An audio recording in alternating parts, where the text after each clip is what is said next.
eu vou estar comentando ainda sobre as nossas disciplinas espirituais, tá, que a gente tem feito. A gente viu um pouco sobre interpretação bíblica. Semana passada nós vimos sobre oração, que é oração, tá?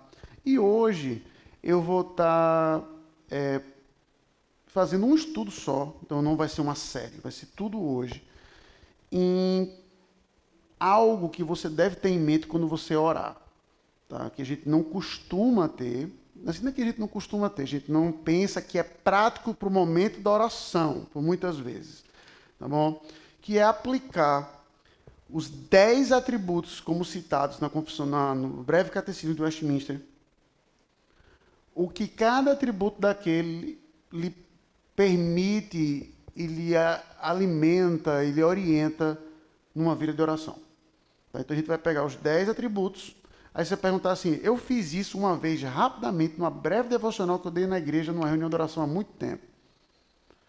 Tá? Eu peguei e fiz isso. Agora eu vou ter um pouco mais de tempo de poder trabalhar esses atributos de uma forma mais aplicada à oração.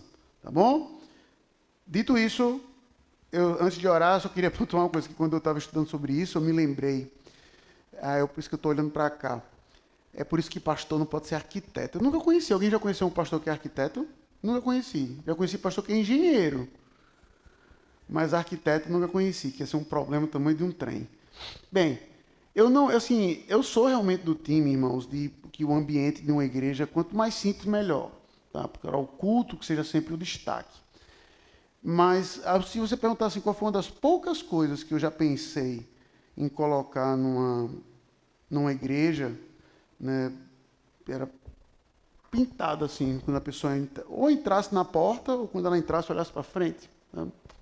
Uma simples frase, né? Tradicionalmente se colocam versículos, né? Mas uma frase simples, bem direta. Sabei na presença de quem estáis. Sabei na presença de quem estáis. Então, quando a gente ora, a gente tem essa ideia de diante de quem a gente está presente. Então, os atributos de Deus, como a gente vai ver agora, ler pelo menos 10 textos bíblicos, nos lembram diante de quem nós estamos. Porque você simplesmente fala assim, eu estou diante de Deus. É verdade. É verdade. Mas o que torna Deus Deus? Porque, veja, irmãos, a palavra Deus hoje, ela é de um uso altamente popular. O Deus da guitarra. O Deus do piano, o Deus da bateria. O único e verdadeiro Deus, ele é conhecido como o Deus dos cristãos. Faz uma qualificação bem afunilada, né? Então, o que torna Deus Deus para que você possa conhecê-lo, adorá-lo como deve e, em particular, como isso vai influenciar na sua vida de oração. Tá bom? Então, oremos e entremos na questão. Seu Deus, bondoso Pai, muito obrigado por essa manhã. Agora eu te imploro para que o Senhor nos ilumine para entender a Tua palavra, para conhecer mais o Senhor, para sabermos um pouco mais diante de quem nós estamos, para que possamos te adorar como deve, orar como deve, ó Deus, e sermos abençoados pelo Senhor através de uma vida próspera de oração. Perdoa, Senhor, nossas faltas, e em Cristo Jesus que nós oramos. Amém. Dito isso, antes de começar, eu só queria pontuar que é válido, uma pessoa me perguntou faz muito tempo, e é válido sim.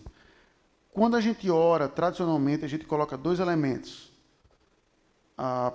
Os pedidos e o agradecimento, né?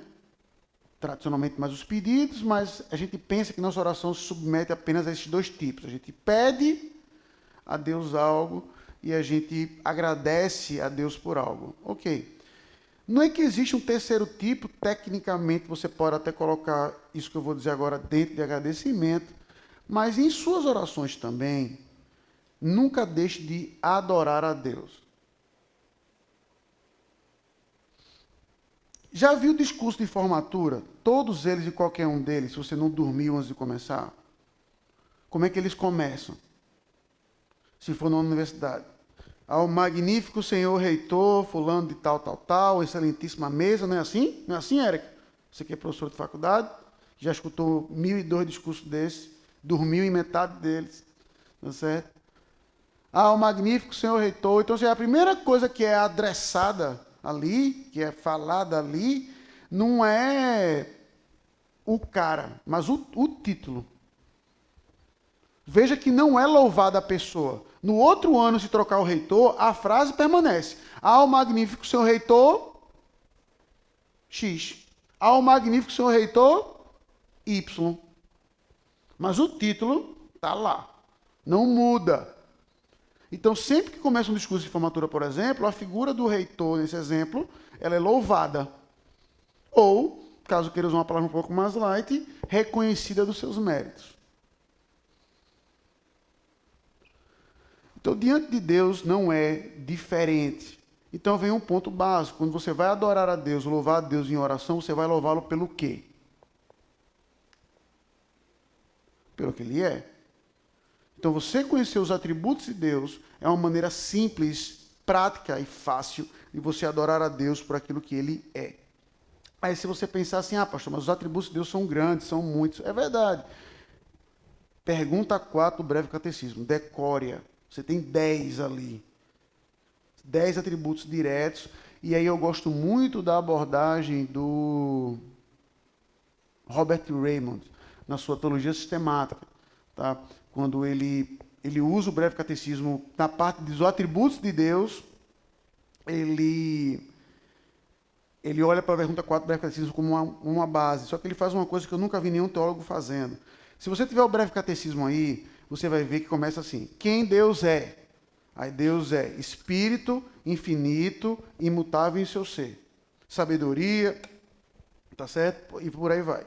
Aí o que o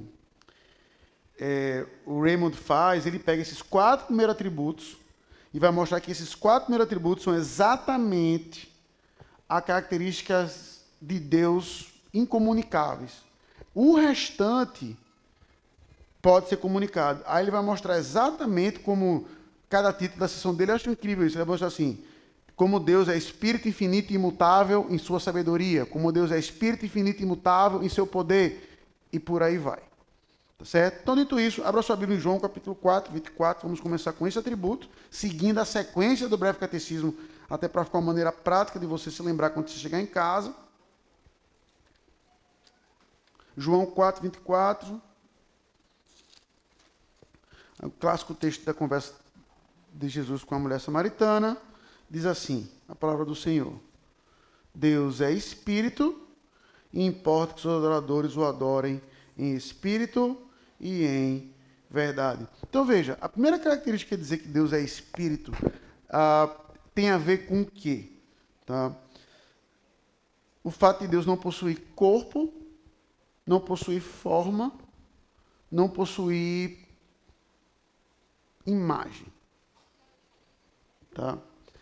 Veja, você pode parar para pensar e dizer assim: mas pastor, isso aí é uma desvantagem. Porque eu imaginar uma pessoa é bom, porque eu visualizo aquilo. Então, por exemplo, quando eu oro pelo João Pedro, por exemplo, vem a imagem dele na cabeça, né? Eu sei quem é o João Pedro, então vem na cabeça ali, fácil. Mas o fato de Deus não ter corpo, não ter forma, por que isso é vantajoso nas nossas orações? Alguém arrisca? Porque se algo não tem forma, se algo não tem corpo, não tem membros, ele é conhecido pelo quê? Veja,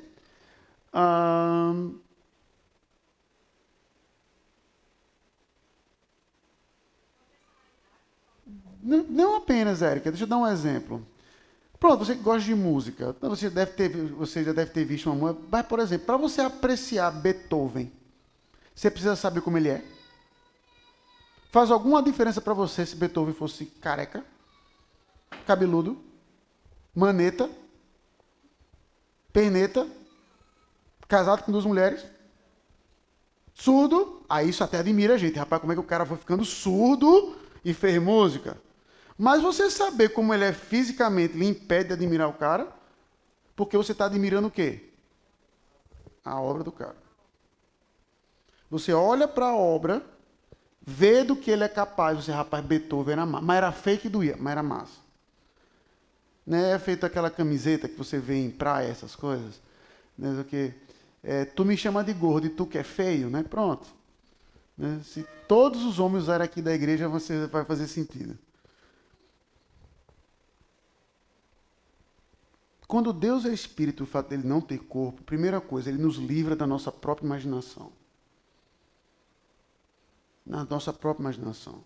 Porque a nossa imaginação vai querer limitá-lo a uma forma, vai querer limitá-lo a um momento, vai querer limitá-lo ao que a gente quer. Enquanto veja que Deus nos livra disso, sempre que aí, eu sei que é um outro assunto, mas só pincelar aqui, veja que no que concerne a adoração, Deus sempre deu todas as regras. Todas. Tabernáculo, meu amigo, ele fala cor, comprimento, tudo. Tudo. Até o material da cueca do sacerdote. Porque tem respeito à adoração. Então Deus não abre margem para a imaginação do homem. Faz aí o que tu achar legal. Porque ele quer tudo como ele ordenou. E quando você olha para a criação, você consegue ter um escopo do poder de Deus como um todo, por exemplo. Então, você saber que Deus é espírito, então importa que os adoradores o adorem em espírito e em verdade, como vai dizer Jesus para a mulher samaritana, ele está querendo mostrar que a adoração ao Senhor não é limitada apenas ao que você imagina, ao que você pensa. Porque Deus ele sempre vai ser maior. Então, você começar a sua oração, por exemplo, louvando a Deus por aquilo que ele faz, sempre é uma boa maneira de começar a oração, por exemplo. Ou você ter um momento de oração por isso. Senhor, eu quero te agradecer pelo quê? Pela chuva que cai, pelo que o Senhor fez isso, porque o Senhor fez aquilo. Você louvar a Deus por aquilo como Ele se apresenta através da sua criação. Daquilo que Ele fez, daquilo que Ele efetivamente faz. De como a gente pode louvar a Deus, não porque a gente imagina que Ele é assim. Isso é uma frase, irmãos, que a gente nunca pode aplicar a Deus. Ah, pastor, eu imagino que Deus é assim. Não faço isso, não. Não imagine, saiba. E saiba que Ele é Espírito. Não imagina. Como é que você imagina Deus? Eu não imagino. Eu sei como Ele é. E Ele é como? Espírito. Então Ele não tem forma, Ele não tem cor. Ele não tem paixões. E aqui por paixões eu estou usando o sentido de volatilidade, tá certo? De você comer uma comida e dizer, essa aqui é a melhor comida do mundo, aí semana que vem, pronto. Deixa eu dar um exemplo, até para cobrarem depois, assim, minha esposa, toda vez que ela faz pudim, sem exceção, ela pergunta, ou, melhor, refaça a frase, toda vez que alguém me presenteia com um pudim, ela pergunta, é melhor que o meu? E aí eu tenho uma crise, tá certo? Que eu digo, rapaz, e agora? Se for, e eu disser que tá, vai ser um problema no casamento. Aí eu digo, aí o máximo que eu cheguei foi, amor, é tão gostoso quanto o seu. É tão gostoso quanto o seu. A manter ali a diplomacia em dia, tá certo? Mas o que eu quero mostrar é que, dando esse exemplo, eu não tenho paixões nisso. Pode ser que amanhã venha um pudim melhor que o da minha esposa. É possível. E aí minha paixão, então, muda. Então, quando eu uso paixões, quando Deus não tem paixões, eu estou usando nesse sentido. Isso aí vai ver melhor a imutabilidade. Então, primeira coisa, Deus, ele é Espírito. Vamos repetir todo mundo para decorar a pergunta? Deus, ele é? Então, use isso na sua oração. Não imagine Deus. Não tente imaginar o que Deus podia, ou pode, ou não fazer. Saiba como Ele é Espírito, e saiba o que Ele pode fazer à luz de toda a criação. Diga.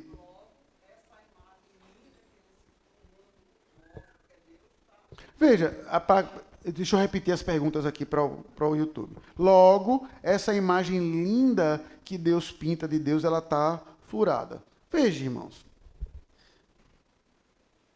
Deixa eu dar um exemplo assim. Não é que ela está furada, certo, dona Olga? Mas eu quero só pontuar uma coisa, que às vezes a gente tem que ter cuidado de jogar água suja com um bebê fora. Entendeu? Que é o seguinte.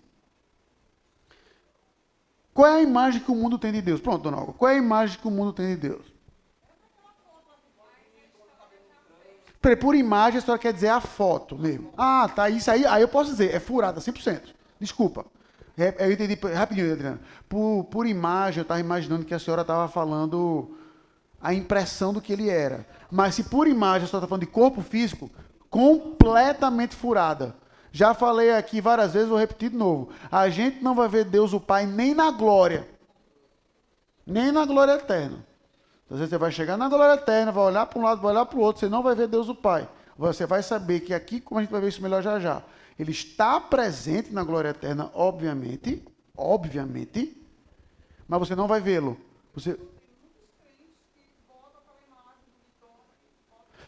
Irmãos, olha, se você usa qualquer imagem de Deus, Cristo, Espírito Santo, pare. Ponto. Simples assim. Pare. Em qualquer contexto, em qualquer situação, é equivocado. Eu não vou entrar no mérito de todos os porquês disso agora. Isso é um estudo no segundo mandamento. Tá certo? Mas, dando uma resposta um pouco mais ampla, não há contexto em que a gente possa usar a imagem de Deus. Certo? Simplesmente não há. Ah, e aí veja uma coisa que é interessante. E eu já apontou isso, falei, pastor, mas Cristo se encarnou fisicamente. É verdade. Me diga um evangelista que descreve Jesus. Um evangelista que descreve Jesus. Jesus era assim. Tem? Por quê? Já parou para pensar? Como é que você... Quer ver uma coisa? Tito, tu já leu sobre Che Guevara? Mas tu sabe como ele é? Tu nunca viu uma camiseta de Che Guevara, não? Não, parabéns. Entendeu? Parabéns, permaneça assim. Mas tu nunca viu, não? Ou tu já deve ter visto e não ter ligado o nome à pessoa, né? Mas vamos lá. Se você já leu a história de Che Guevara, beleza. Mas se você nunca leu a história de Che Guevara, e você vê uma camiseta dele por aí afora, como é que você imagina que ele era? Quase Jesus Cristo. Já viu aquele olhar? Cabelão, olhando para a linha do horizonte, entendeu? Aquela coisa. Quando o cara olha, o cara vai dizer, meu irmão, esse cara era o Messias. Porque ele tem, aquela imagem tem esse tom. Ao cara vai ler a história, vai ver que ele era tudo, menos o Messias. Quando você conhece as obras dele, a imagem, ó. Então veja que Jesus o tempo todo, ele inclusive diz isso para a gente, lá em Mateus 5, quando ele vai dizer o quê? Não é para que os ímpios vejam você, mas para que os ímpios vejam as vossas boas e glorifiquem a quem? Veja que a nossa própria imagem, ela é definida pelo quê? Pelas nossas ações. Das nossas ações. Então Deus nos ajuda nesse sentido, e muito, pelo simples fato dele ser Espírito. Tá bom? Diga, Adriana, agora. De Jesus.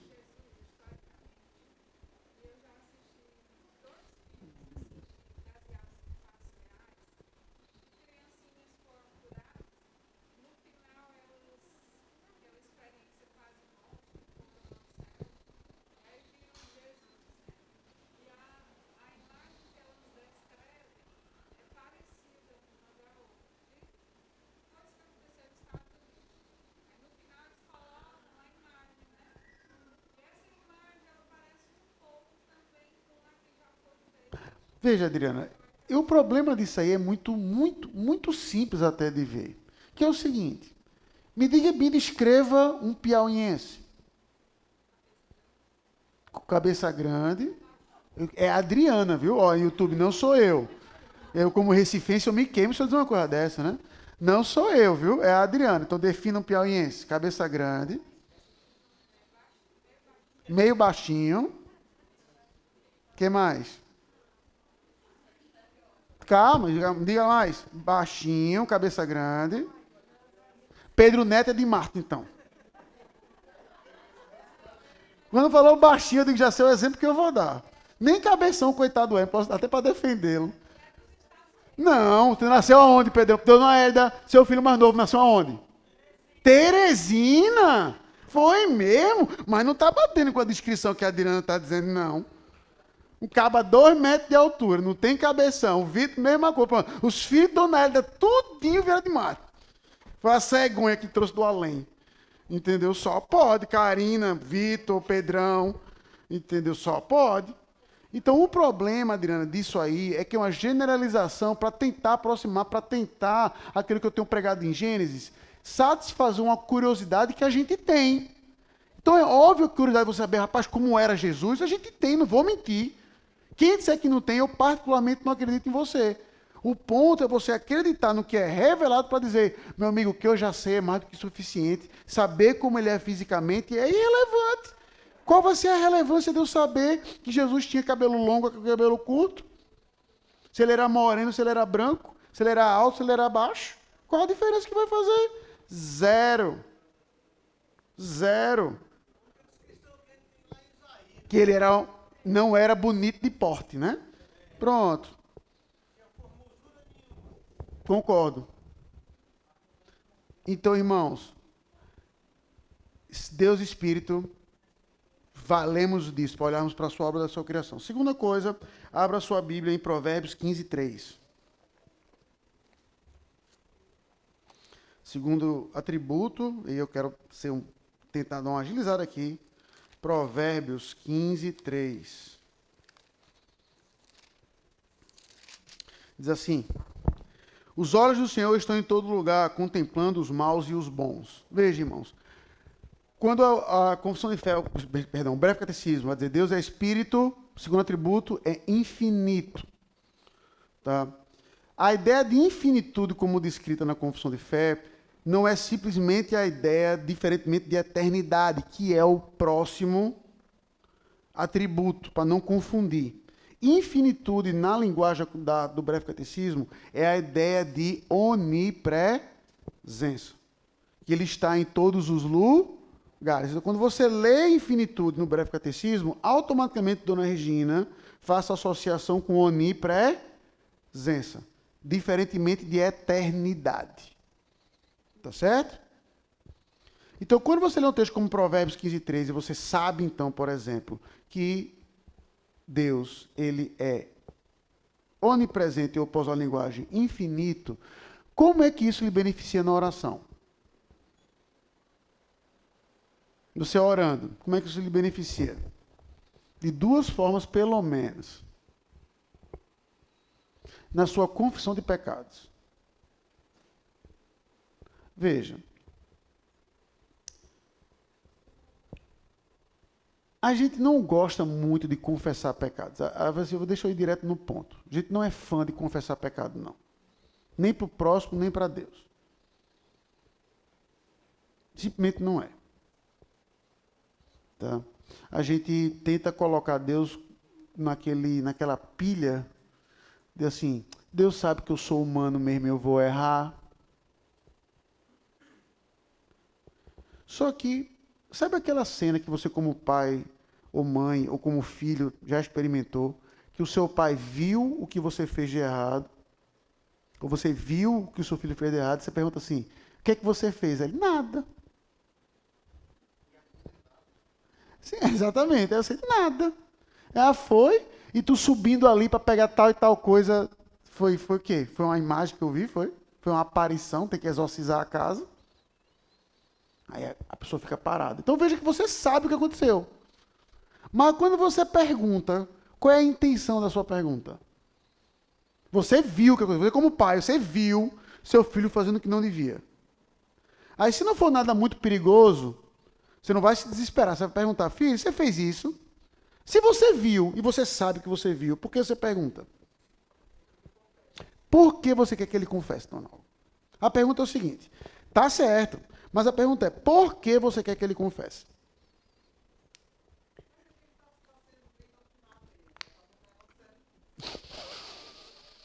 Para ver se tá na linha, miserável. Se não, taca-lhe pau. Eu não posso dizer que ela está errada, mas eu posso perguntar assim, existe algum motivo a mais? Qual? Qual, Érica? Sim. Mas por quê? Veja. Pronto, tá certo. Só dá um passo à frente, que é o seguinte. Vamos pensar o seguinte. Vamos supor que a Érica, ela aprendeu, como aprendeu, que Cristo morreu por quais pecados da Érica? Todos. Por todos ela quer dizer o quê? Tá certo, mas por todos ela quer dizer o quê? Os que ela cometeu no passado, os que ela comete hoje e já perdoou os que ela vai cometer. Pronto. Aí, graças a Deus, não é o caso da Érica, mas vou colocar uma pseudo-Érica aqui. Certo? Se essa pseudo-Érica aqui fosse...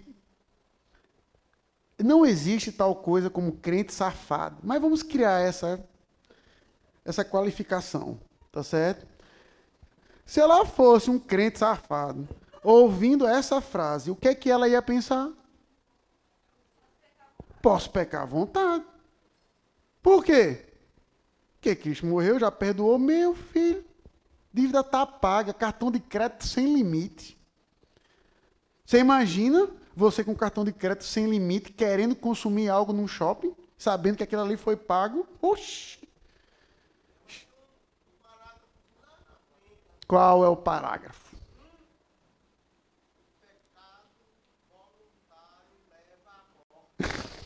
Josué, entenda, eu jamais vou dizer que o senhor está errado. Eu só quero pontuar de que esse pensamento, infelizmente, existe. Esse pensamento caricato dessa pseudo-Érica aqui é o pensamento que as pessoas acusam os calvinistas, não é?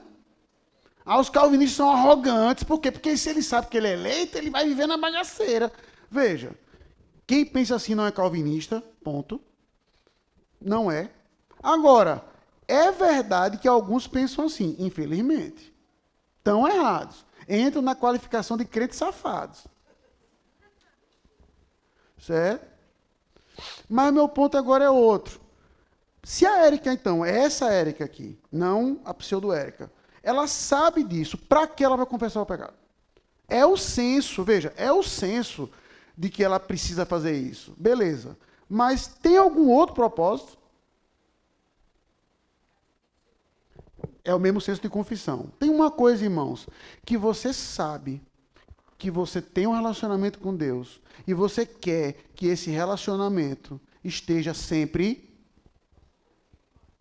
bom, ótimo. Então, quando você confessa o seu pecado para Deus, o que você está fazendo? Que você confia nele, no perdão dos pecados dele, e como você quer ter um relacionamento com ele, qual é a melhor maneira, ou não a melhor, mas uma grande maneira de você demonstrar que você confia nele? É quando você confessa o pecado. E você já sabe de antemão, por um outro atributo dele, qual é a resposta que ele dá. Então, quando você confessa o seu pecado a Deus, você não está fazendo isso simplesmente para ter uma consciência tranquila. Isso é um efeito colateral do fato de você querer ter, em primeiro lugar, paz com Deus. Então, o fato de você saber que Deus viu tudo que você faz ou não, deve ser, Senhor, eu vou esconder o quê do Senhor? Se o Senhor tem olhos como de fogo.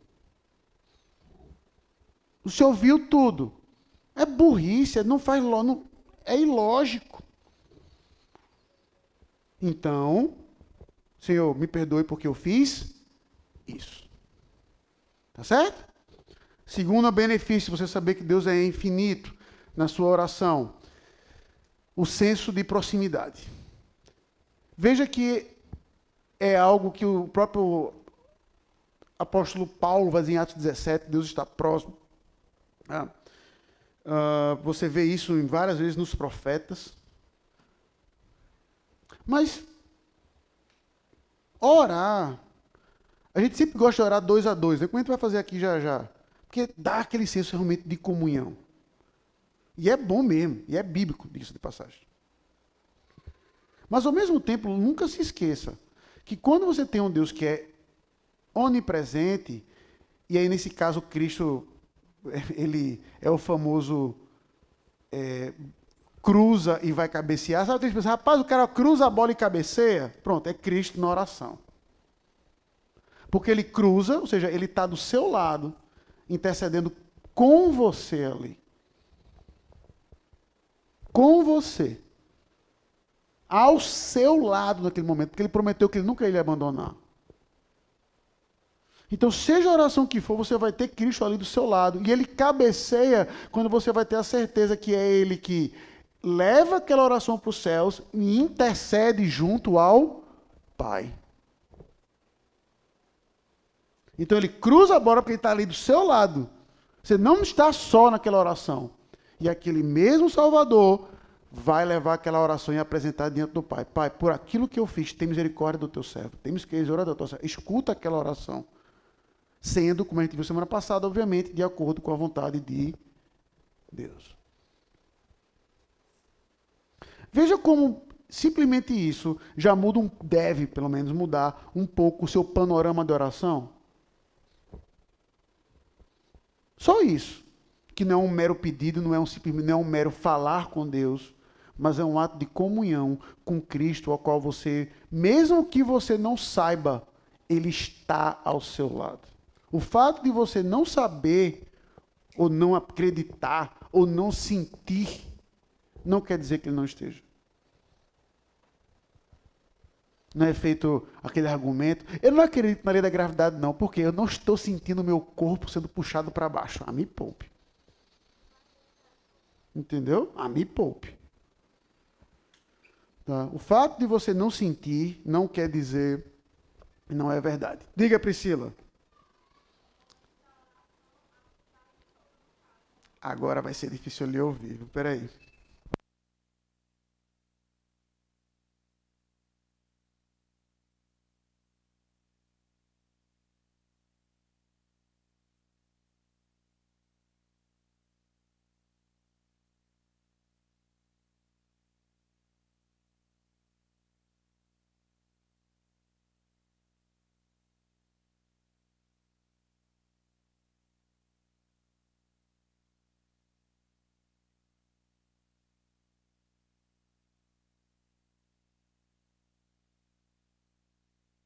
Toda a Trindade. O que a Priscila pontuou ali foi toda a Trindade está envolvida nisso, sem exceção. O Espírito Santo como nosso Consolador, o Pai como aquele que escuta nossas orações e o Cristo como o nosso único e supremo mediador entre nós e Deus. Tá? Então veja, irmãos, eu poderia terminar o estudo aqui.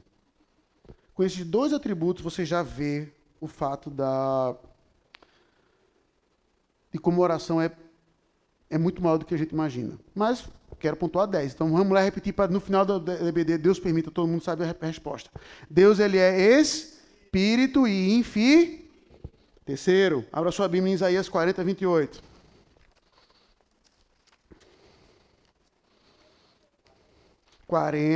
Isaías capítulo 40, versículo 28.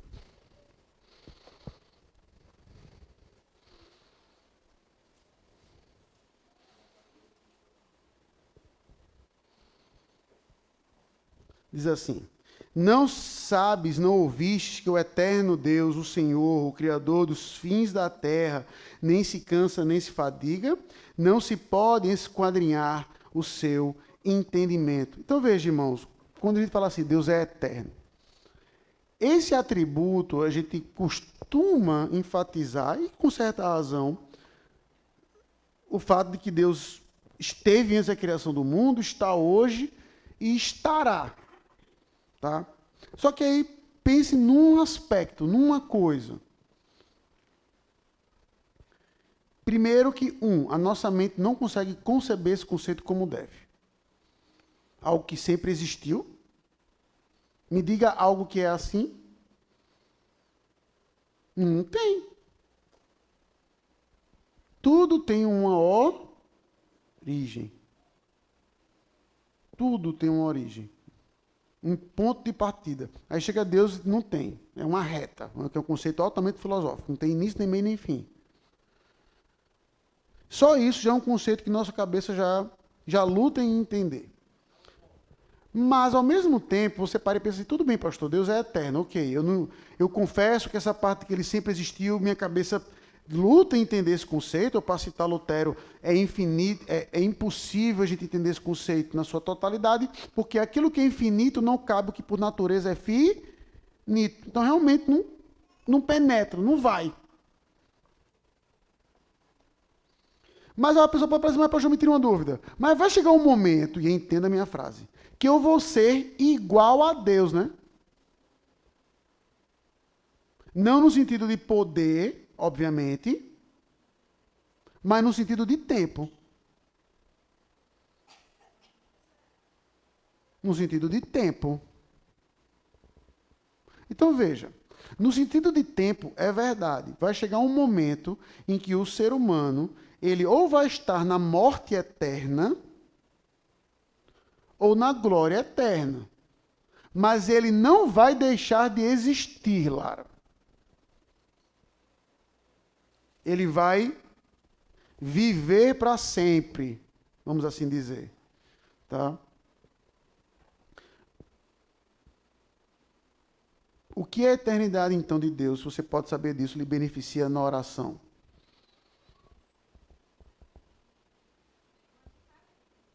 Então, tem uma diferença.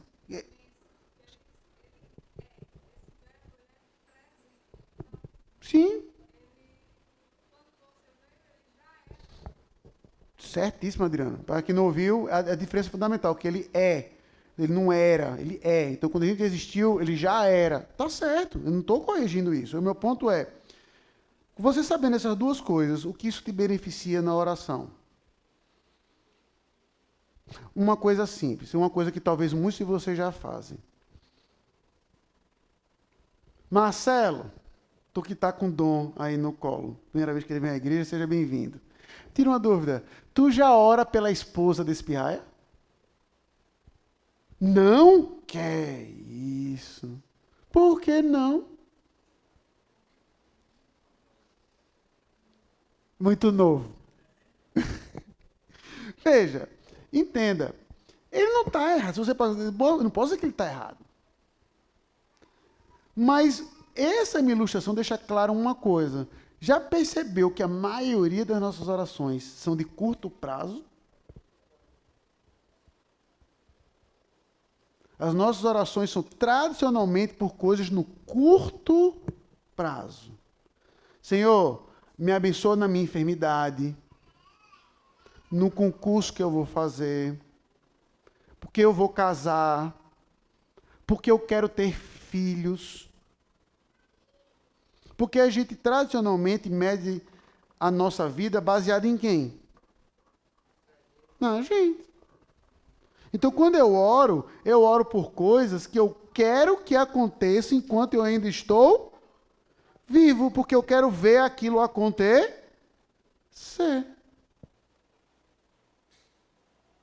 Agora, o Marcelo, nesse exemplo que eu estou dando, ele não tem nenhuma garantia que ele vai ver o Dom casar. Ele espera ver isso acontecer, claro, mas ele não sabe. Ou ele pode já ir treinando as filhas, como eu estou brincando, viu, dona Luiz, que a senhora puxa minha orelha, é uma brincadeira. Se olha, minha filha, só case depois que seu pai morrer, para ele não se decepcionar. Eu só caso depois que o pai morrer, que aí eu não me decepciono, tá certo? Brincadeira. Pessoal, pausa, 10h30, já para 10h25, siga ali atrás a tia Bel, o pessoal de 0 a 6 anos, tá certo? As crianças de 0 a 6 anos, a tia Brenda, a tia Naira, a tia Bel, vão descer com vocês ali para a sua aulinha. Então, crianças de 0 a 6, por favor, sigam ali a tia Bel. Levanta a mão, tia Bel, tia Brenda e a tia Naira, tá certo? Que estão lá atrás, caso tenha algum visitante aqui que não as conheçam, tá bom? Então, desçam com ordem e decência, por favor. Continuo. Então, irmãos, na sua oração diante de um Deus eterno, saiba que você sempre pode orar no longo escopo. Você pode orar pela futura geração. Você pode orar por coisas que você não vai ver, como os profetas faziam, por exemplo. Eles oravam por coisas que eles não viram acontecer. Como vai dizer lá no texto de Hebreus 11, acenaram de longe. Mas Deus respondeu a oração deles. Deus respondeu a oração deles. Porque Ele é, o que, Jamilês? É eterno. Então, não tenha medo de, diante das suas orações, apelar para a eternidade de Deus. Dizer, Senhor, eu quero te pedir pela futura geração. Eu quero te pedir para que isso aqui, mesmo que eu não veja acontecer, venha a fruir, porque é da tua vontade. Então, você orar, por exemplo, pelo seu futuro, pela futura esposa do Dom, pelo futuro marido da Mônica, não é errado. Não é exagero. Que exagero, pastor? Não é. Porque eu estou diante de um Deus que é eterno. Então eu não sei como vai ser o futuro marido da Mônica nesse exemplo. Eu espero poder ver. Eu não sei como vai ser a futura esposa do Leozinho, ou se ele vai casar ou não. E a mesma coisa se aplica a todos os nossos filhos aqui. Mas eu posso orar para que, se ele casar, por exemplo, que ele case com uma mulher que seja assim. Ah, pastor, se o senhor morrer, morri. Mas na glória, quando eu estarei com o meu Senhor, que é eterno, eu vou poder... Isso é incrível. Isso, eu confesso, quando eu comecei a olhar por essa perspectiva, me deu ainda mais ânimo para orar por esse motivo.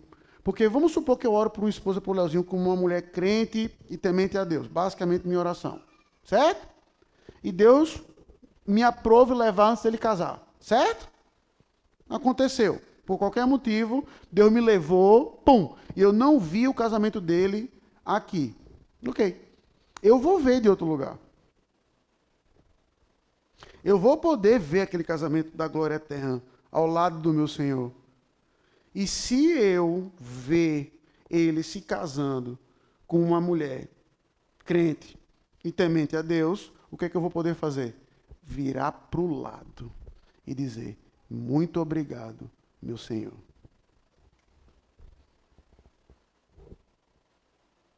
Quando eu comecei a visualizar isso, eu disse, rapaz, eu posso ver minhas orações sendo respondidas durante toda a eternidade.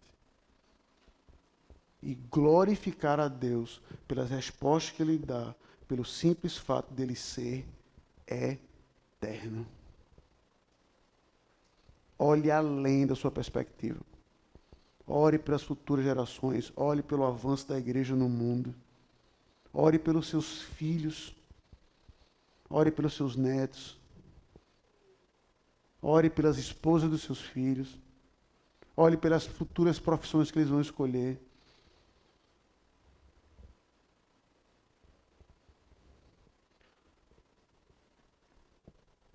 A gente não sabe o que vai acontecer. Mas estamos orando a um Deus que é eterno. Eterno. Vamos confiar nisso então. Tá? Então vamos lá? Deus, ele é e é... Abra sua Bíblia em Hebreus 6, 17 e 18.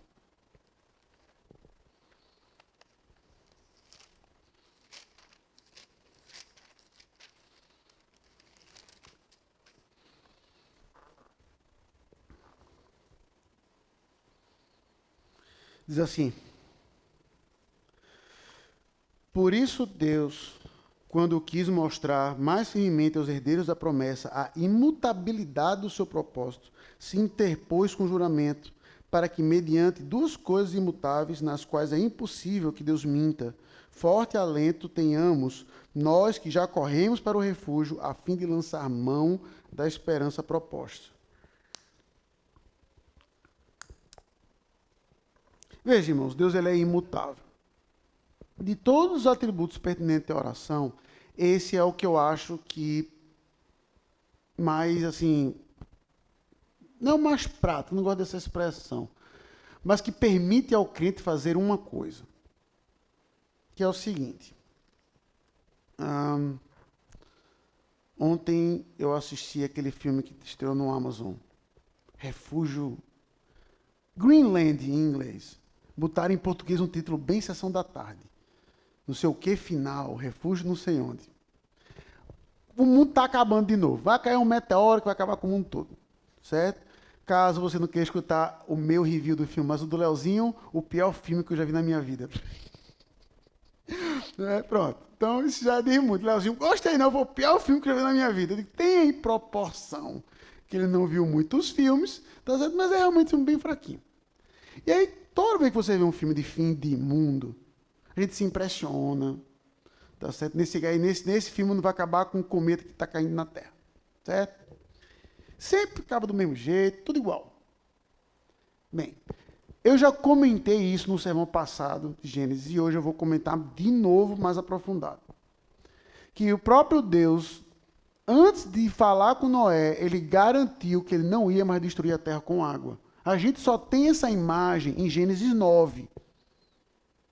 Mas ele já diz isso antes.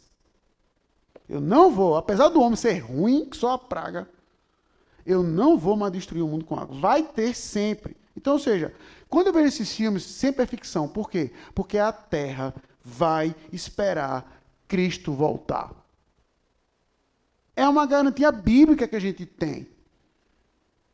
Então, a gente pode passar por um monte de perrengue, como a gente está passando no meio de uma pandemia? Pode. Como estamos, por exemplo. Mas quando o crente olha para uma promessa que Deus fez lá no início, isso tranquiliza. Por quê? Porque eu sei que essa terra, ela não vai acabar. Então você, por exemplo, pode viver com medo do fim do mundo? Não. Não. Porque você sabe, Norton, que o mundo não vai acabar. Só que aí, dona Cláudia, eu quero chamar a atenção para outra coisa. Em Gênesis 9, Deus, então, coloca um selo para isso. Não coloca? O quê? Ele coloca o arco-íris para quem? Veja, irmãos. Já todo mundo já respondeu. Para o homem, para Noé, para a humanidade. Concorda, dona Olga? Não vou me comprometer com a minha resposta, né? Veja, irmãos, deixa eu abrir um pequenininho parêntese aqui. Diante da verdade revelada, como eu até preguei no ano passado, nunca fique com sua imaginação. Atenha-se ao que está escrito. Se o que está escrito é algo, é algo. Mesmo que na sua cabeça não faz sentido. Então, deixa marcado aqui o texto de Hebreus, que ele falou sobre juramento, mas vá lá em Gênesis 9. Né? É o texto que eu vou pregar hoje à noite. Mas só para pontuar um ponto da imutabilidade de Deus. Vamos ler a partir do 14. Não, vamos ler o 13 para você ver. Porém, nas nuvens o meu arco será por sinal da aliança entre mim e a terra. Sucederá, que, quando eu trouxer nuvens sobre a terra e nelas aparecer o arco, então, quem vai se lembrar? Deus, não o homem. Me lembrarei da minha aliança firmada entre mim e vós, e todos os seres viventes, e toda a carne, e as águas não mais tornarão em dilúvio para destruir toda a carne. O arco estará na nuvem. Quem é que vai ver o arco? Deus. Vê-lo-ei e me lembrarei da aliança eterna entre Deus e todos os seres viventes, de toda a carne que há sobre a terra. Disse Deus a Noé: este é o sinal da aliança estabelecida entre mim e toda a carne sobre a terra. O arco não foi feito para você, mas para que Deus se lembre da promessa que ele fez. Você descansa pelo fato de que Deus é imutável, Belinha. Você descansa no fato de Deus ser imutável. Então, quando você vê o arco, Pedrão, não é que você fica, ufa, Deus colocou isso aqui para eu me lembrar de que a terra não vai acabar nesse vendaval. Você descansa pelo fato de que, Senhor, se algum dia chover no ponto que você imaginar que o mundo vai acabar, você pode dizer, Senhor, lembra do símbolo que o Senhor colocou. Não foi para mim que o Senhor colocou, não. Foi para ti.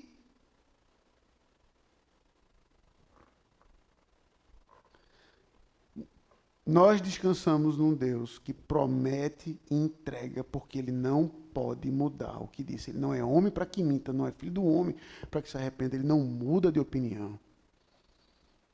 Ele é o que é e será o que será. Então, o fato de Deus ser imutável, característica... Aí veja, irmãos. Só para você ver como o mundo ele é sorrateiro. E é uma coisa que eu estou tentando observar as coisas por esse ângulo, porque a gente sempre tenta falar que o mundo está tentando atingir um quem. Veja, quando fala assim, isso é uma tática do mundo para atingir quem? Aí sempre vai dizer assim, nossos filhos, a mim. Entenda, acontece, o efeito prático é esse. Mas eu estou tentando olhar para uma outra ótica. Eu posso estar errado. Mas permita-me compartilhar. Escolher alguma vítima aqui. Dona Miriam, me tira uma dúvida. Como é que o mundo, não, senhorita, como é que o mundo descreve alguém que não muda de opinião?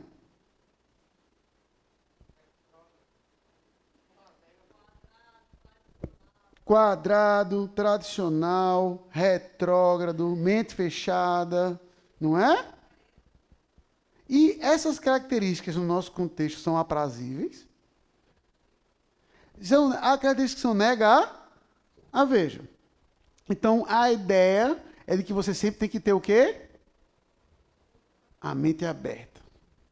Tenha sua mente aberta. Mude de opinião. Aí eu comecei a olhar para isso. Aí, rapaz, é engraçado. Esses caras fazendo isso, eles não estão tentando me atingir. Nem meu filho. Mas eles estão tentando criar uma ideia de que se você não mudar, é ruim. E isso vai atingir diretamente quem? Então, qual é o efeito prático? Os nossos filhos não é que são atingidos que podem mudar. Eles são atingidos para olhar assim, como é que pode Deus não mudar diante de tudo isso que está acontecendo? Como é que Deus não está vendo isso e não muda, não faz nada? Eles atingem onde dói. O mundo é expert nisso.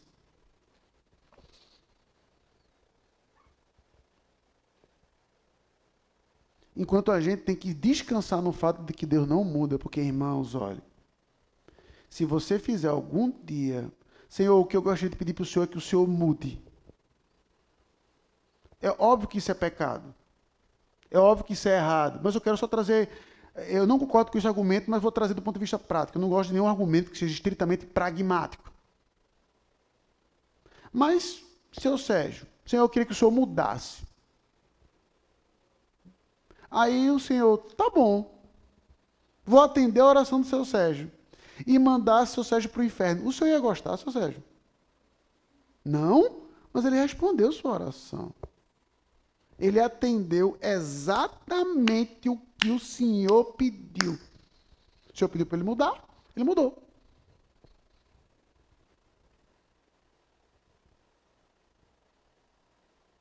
A gente não costuma linkar a imutabilidade de Deus com sua eternidade. E como é que alguém pode ser quadrado por tanto tempo? Ah, pastor, qual o problema de você testar novas vibes? E aí, como eu tirei onda publicamente várias vezes, que o Mateus aí finalmente cortou o cabelo. Parabéns, viu, Mateus? Você está razoavelmente aprazível agora. Cortou o cabelo, mas experimentou por um tempo cabelão. Péssima decisão. Mudou, voltou e permanece imutável agora. Aprenda com seu Salvador. Viu, Atana? Lembra ele disso. Permaneça imutável. É uma característica do nosso Deus. Ele não compartilha com ninguém, mas aprenda com ele. Certo? Então, irmãos, veja. Você pode fazer como Abraão diante de Deus. Como a gente vai ver isso. Nem vai demorar tanto assim. Senhor, o Senhor não disse isso. Veja. Hoje em dia, a gente sempre fala, eu declaro, eu proclamo. e está errado, nem que você vê em igrejas neopentecostais por aí afora. Mas você pontuar assim, Senhor, o Senhor prometeu isso. Não é errado na sua oração. Agora, saiba bem quais são as promessas que Deus lhe prometeu. E que você possa cobrar com base. O Senhor prometeu que o Senhor nunca ia me abandonar. O Senhor prometeu que sempre estaria comigo, porque eu me sinto só. O Senhor me prometeu a glória eterna. O Senhor me prometeu que eu ia passar por dificuldades.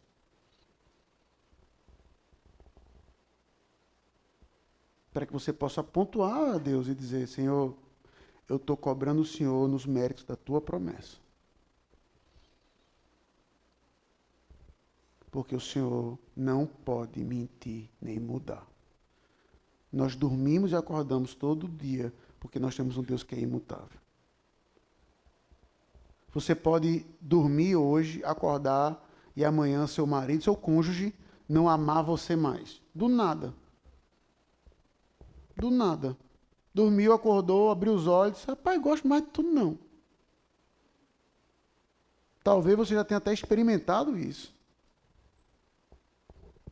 Nós dormimos e acordamos, sabendo que nós somos alvos do amor de Deus em Cristo Jesus, porque Deus não pode falhar em suas promessas.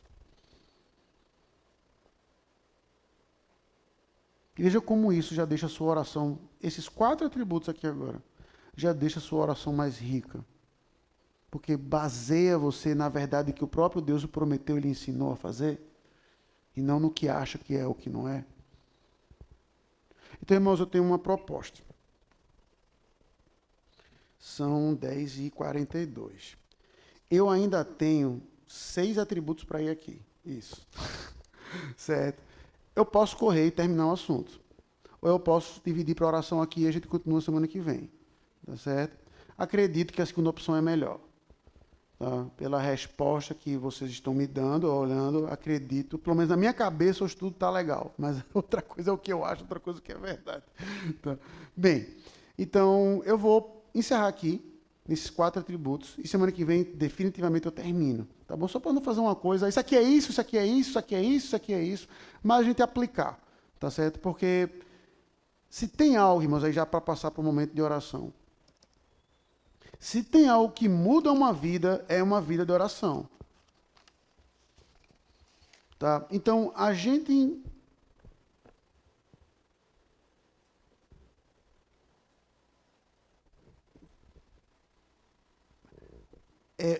mamãe tá aqui, tá não, né? Mas ela sabe disso, não tem nem como enrolar. Eu não gosto da comida da minha avó. Certo? Não gosto. Agora ela está com 90 anos, que ela nem cozinha mais, nem sei. 90, vai fazer 91 agora em março. Eu não gosto. Só que eu não queria ofender a minha boa senhora, a vovó. Então, quando eu ia para a casa dela, das 2, uma. Ou eu já ia almoçado, ou eu tinha um compromisso para o almoço. E eu falava, verdade. Já almocei, vó, obrigado. Não, vó, eu vou almoçar com fulano de tal. Aí, num belo dia, a vovó disse para a mamãe, Léo não gosta da minha comida não, né? E é verdade. Só que eu encontrava maneiras de driblar e para não ofender a vovó. Dizer, vovó, a comida da senhora não é legal, pelo menos para o meu paladar. E eu acredito que a falha esteja em mim. Bem, se você come a mesma comida o tempo todo, tem gente, tipo a Leane lá no fundo, que come arroz e frango desde que eu a conheço. Permanece na dieta, Leane? Arroz e frango e ovo. Acabou-se. Quem se casar com a Leane, ó, pode ter N problemas em N outras áreas. Comida, 0. Vamos variar um pouco o cardápio? 0. Entendeu? Agora, por exemplo, eu acredito que a Bruna passa para os maus perrengues. Brincadeira aqui com o prefeito Marcelo, tá? Que eu chamo ele que é o nosso restaurante aqui. Então, veja, Se eu vou ser feito eu, para falar mal de mim mesmo, tu tem que comer a mesma coisa todo dia, a senhora aguenta, dona Olga? Todo dia, a mesma coisa, arroz, feijão e carne. Todo dia, come só se for o caso. Mas se a senhora tiver a opção de mudar. Tu também, Valdo? E tu, Jean? Todo dia a mesma coisa, até o fim dos tempos. Tu também, Natasha? Rapaz, eu tenho que aprender com vocês. Vocês estão aplicando a imutabilidade de Deus num nível que eu nunca vi. Oi? Não, veja. Veja, em situação de fome, você come o que tem. Não estou entrando nesse mérito, pelo amor de Deus, viu, meus irmãos? Eu estou falando em situação normal de temperatura e pressão, tá? Eu não estou falando em situações que você não tem o que comer, está ali lutando todo dia. Aí, meu filho, você come o que tem. Louvado. É óbvio, óbvio. Mas eu estou falando em situações normais de temperatura e pressão, em que você, pela graça do bom Deus, rapaz, eu posso escolher entre um frango ou uma carne. Pronto. E aí você comer todo dia a mesma coisa, me ensinem. Estou falando sério. Me ensinem. Entendeu? Pô, Josué, ensine. Estou falando sério. Todo dia, dona Deolinda, faça o teste. Faça o teste todo dia, a mesma coisa. Não mude nenhuma vírgula. Aí depois, deu um ano e eu cobro o senhor. Ah, dona Deolinda já entregou o ouro aqui. Tá certo?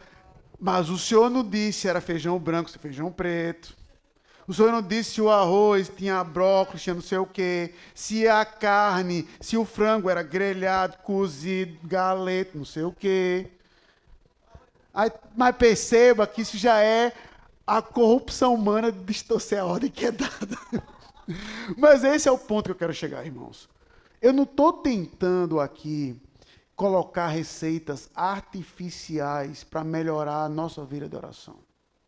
Eu não estou simplesmente tentando dizer mude o tempero.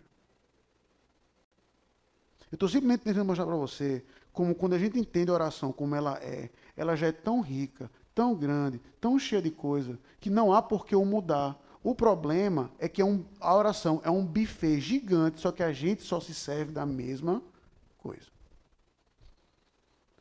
Ela é um buffet gigante, cheio de coisa para comer, de tudo do bom e do melhor. Mas a gente só quer pegar arroz, feijão e bife.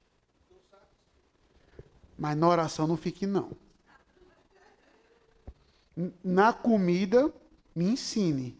Na oração não fique, não. Porque se o senhor tem acesso ao melhor filé mignon que o dinheiro pode pagar de graça, por que o senhor não comeria?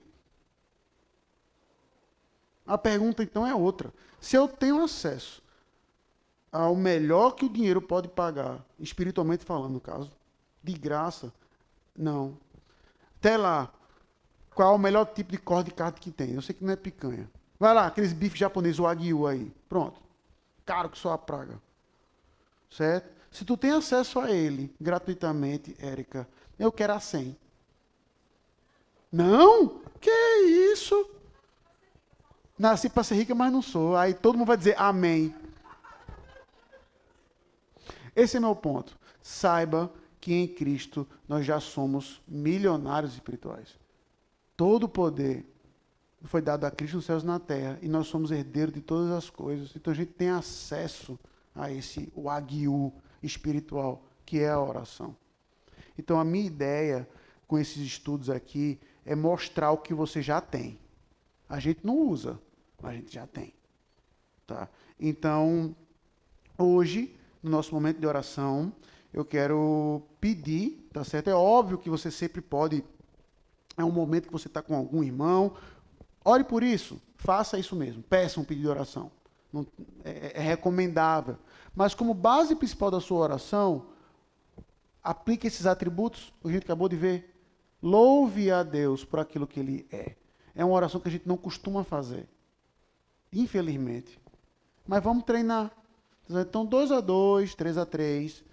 Sempre, como eu falei, sempre ore com quem você não orar. Nesse ritmo, você vai orar com a igreja toda em um ano.